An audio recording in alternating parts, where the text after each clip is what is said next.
हस्तमुद्रा क्रमांक 17 चित्रामध्ये पाहून तेथे दाखविल्याप्रमाणे डाव्या हाताची 5ही बोटे अग्रभागी एकत्र म्हणजे पाचुंदा करा. उजव्या हाताने डाव्या हाताचा पाचुंदा घट्ट दाबून पकडा. सप्तचक्रावर महामंत्राचा जप करा. अशा प्रकारे हस्तमुद्रा केलेल्या स्थितीत पुढे करून दाखविल्याप्रमाणे आपल्या शरीरातील 7 चक्रांवर प्रत्येक चक्रावर एक याप्रमाणे महामंत्राचा जप करा.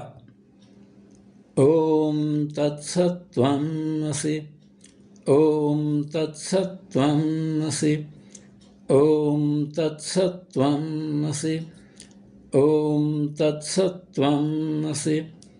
ओम तत्सत्त्वमसि. ओम तत्सत्त्वमसि.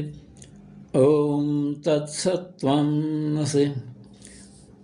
अशा प्रकारे जप करून झाल्यावर लगेचच पुढील मुद्रा करायला घ्या.